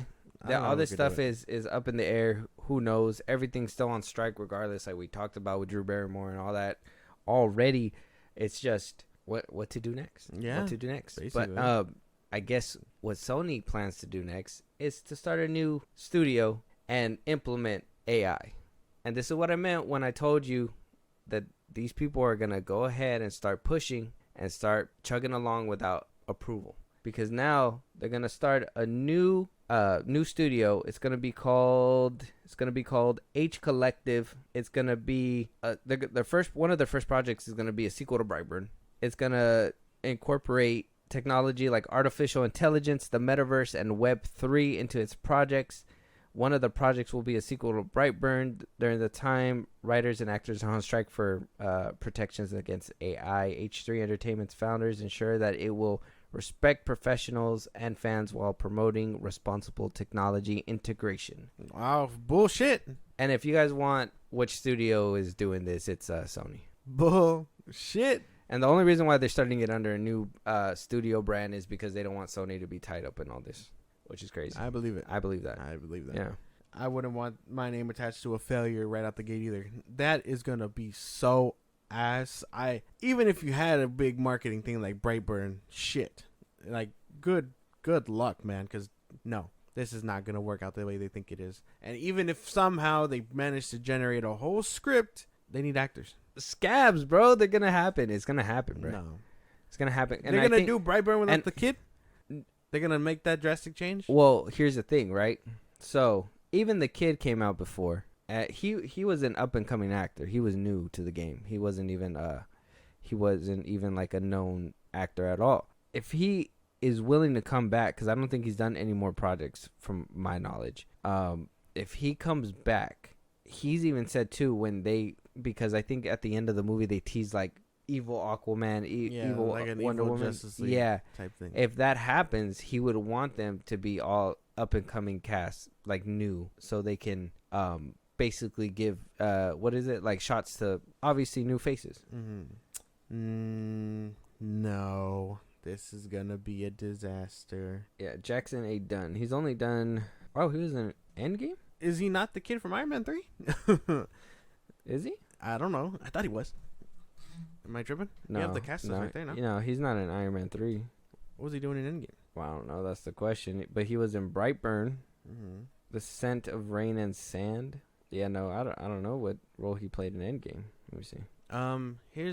Here's the thing, though. Tell me. With taking this dangerous route, Mm-hmm. we know Sony's attached to this shit. Regardless if it's a new production company, whatever, we know they're tied to it to some degree.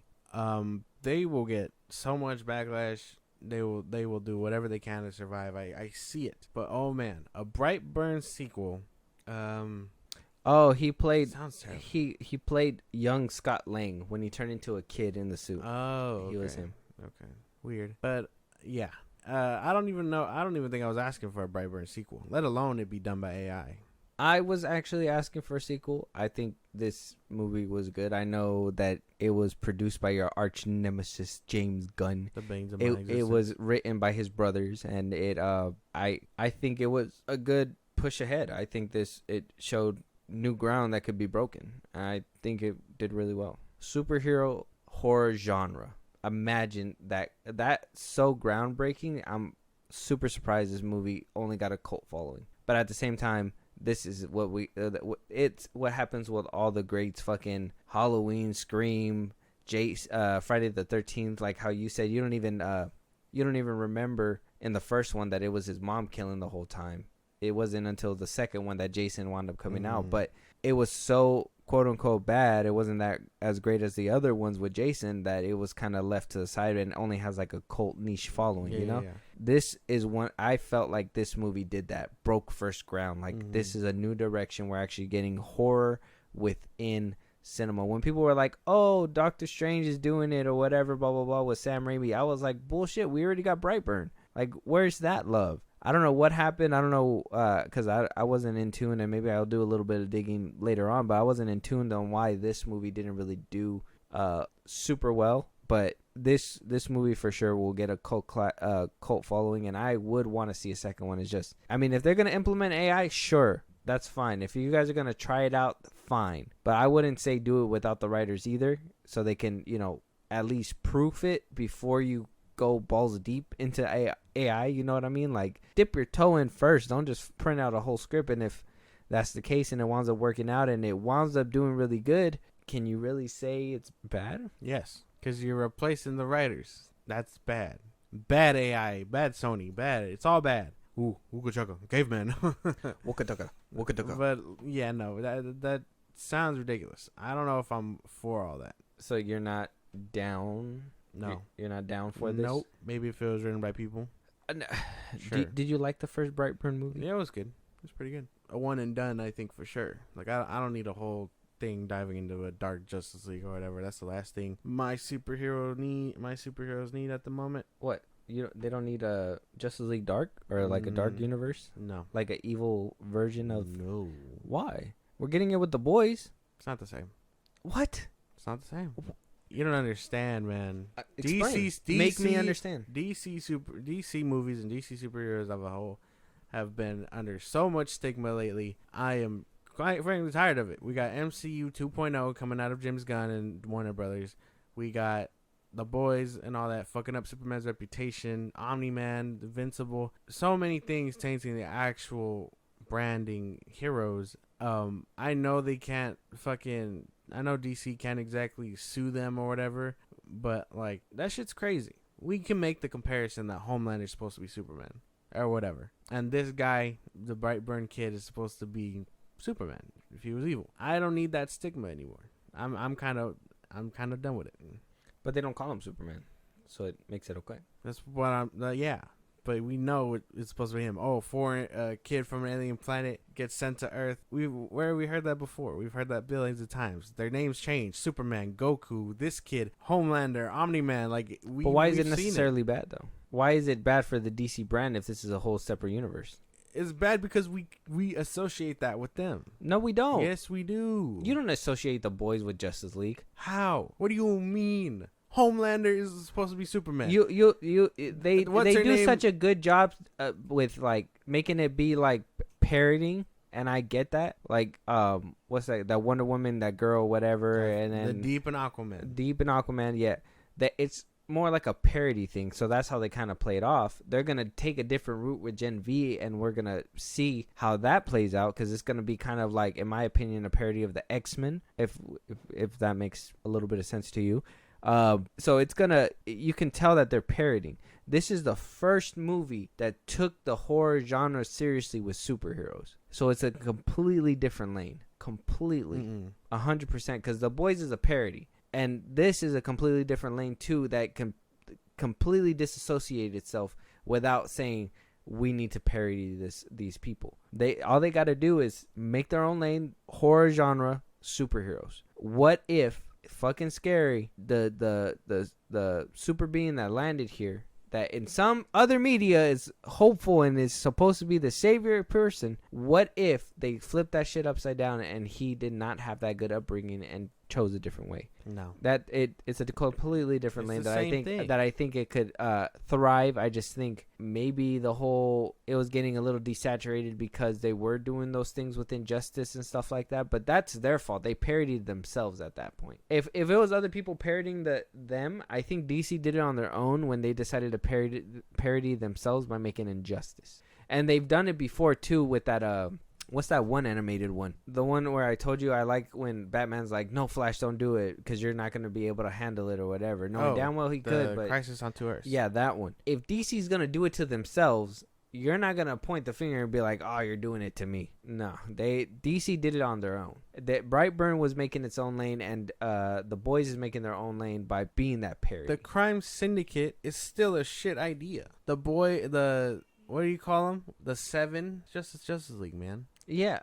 I understand. I think that's where the disconnect is coming in. You called it the Dark Justice League. No, and that's what I'm telling you is that it's disassociated, but it gets associated because of the fact that DC did it to themselves. It was disassociated. Everybody knows that it's kind of like a what if kind of thing, but it's not completely associated to Justice League or anything like that. It wasn't until DC themselves made Injustice, did that Crisis on Earths kind of stuff, where they dipped into that mindset where, these heroes can be bad. And that's where bad Superman, bad Batman came from, but Batman Returns, all that stuff. They parodied themselves and they made themselves have a certain fan base that likes these people this way and likes these people that way, instead of having a singular vision on where these people are supposed to go. They did that on their own. Marvel's done it too, but they've only done it in comic books. And now with the whole What If series with the zombies and stuff like that. But other than that, they don't do that to themselves. No. The Boys parodied these people. Kind of like what Scream did, or Scary Movie did with Scream and all the genres when it was coming out. They made their own lane. No, because they're only doing it to DC superheroes. And Marvel too? Where? Soldier Boy? Okay, that's true. That's one. Soldier Boy, isn't Starlight supposed to be like what's her face? I don't like you Wanda? Tell me that I was supposed like to... Wanda just with lights or something? No, I don't think so, no. No. Who do you think Starlight's parodying then? I'm sure there's somebody, but nobody that comes to mind. Black Noir? Black Panther? A-Train, The Flash, or Quicksilver. Either one. Translucent? Invisible Woman.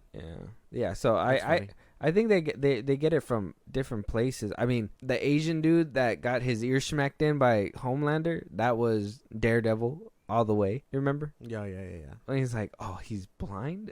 so what happens if you that scene sucks. I don't know, but I just know I'm probably not looking forward to a Brightburn sequel by AI. Yeah, if this is going to be the first major dip, obviously skepticism is going to come behind it. It's just what's going to happen with the WGA when that happens. And, it smells trouble, because if they successfully do it and people don't care, like how I said, like either people really don't know about this or people just really don't care. And if they don't care and they're just like, I want my entertainment, it could spell trouble, especially with how long it's going so far with this union strike. It's going to spell trouble. They need to find a solution, and they needed to find it yesterday. I think if movie enjoyers and cinephiles or whatever are as big as a majority as they are, they would steer clear from this movie and do something to be like, don't watch this shit. The thing is that like if I see Soups, Straw Hat Goofy, things like that promoting such a thing where they're basically saying fuck you to, whatever, like the writers and actors and stuff, it's a problem. Well, they're not going to, because I think they both have not even spoken about movies at all whatsoever. I don't know. I Straw Hat Goofy I'm hardly seeing on my feed anymore, and Soups too, but when I do see them, they're doing other things. They're not necessarily watching or talking about movies or anything like that. So, well, the last thing I know, he promoted, I think Soups promoted Blue Beetle, and that was about it. Yeah, and then he got backlash for it or something. I think so. Yeah. I'm not too sure. Either which way, just to end this episode on the highest of high notes, just for one last W for you, Josh. Maybe a W for the whole world. But Bad Buddy, a.k.a. Benito, is no longer going to be in the El Muerte spin-off movie. Word? I guess obviously last year at CinemaCon, Sony had announced this movie and saying that Bad Bunny will be playing El Muerto. Yeah. Everybody said who asked for this and who wanted it. Talking to Vanity Fair, he was asked about the status because Sony did push it off the calendar. Yeah. That it would not be out premiering when it said it would.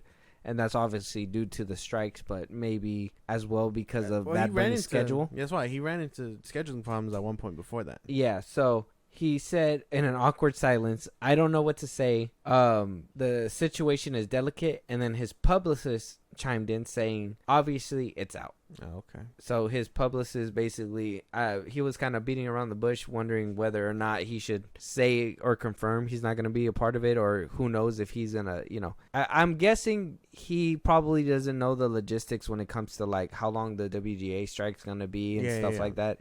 When is the production going to go? And because he has touring, who knows if the next time he's off is when the strike is going to be over and he can immediately start filming. If not, then they're just going to, if the strike's over and he's in the middle of a tour, they're going to have to go a different direction. Yeah, thank God.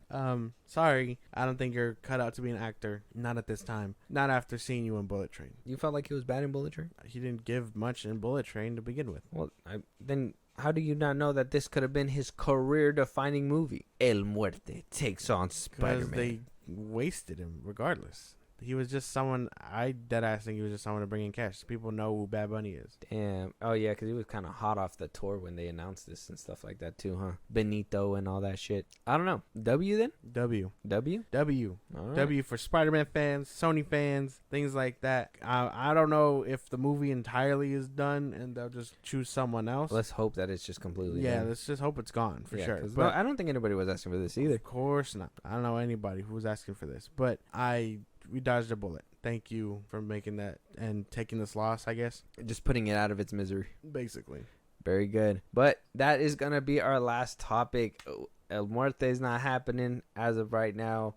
WGA strike is still happening. Drew Barrymore went into hiding. Not really. She's kicking out people. We got Batman Day, and we talked about nothing but pure goods and villains today. So big W for us. But with that being said, Josh, go ahead and let the people out there one more time know where they can talk to us, catch our live streams, support us in a big way. Yeah. Well, you can catch our live streams at Twitch at Filmbros. Sorry. You can catch our Twitch, or you can catch our live streams on Twitch at Filmbros Podcast.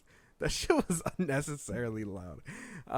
You can subscribe to our YouTube at Filmbros Podcast. We are now caught up, so you can catch us. Every episode is up there. Go ahead and do that. Follow us on Twitter, TikTok, Instagram at Filmbros Podcast. We post when new episodes are up. You can hit us up there for any news, movies, or topics you want us to cover. Shows or movies, sorry. Listen to us anywhere you get your podcasts. That's Spotify, Apple Podcasts, YouTube Music, things like that. Support us in a big way. Buzzsprout, the link is in those bios. Subscribers get special perks and shout outs just for subscribers. So go ahead and do all that. Good? You cleared it? Yes. And with that being said, we will talk to you guys on the next one. Talk to you guys later.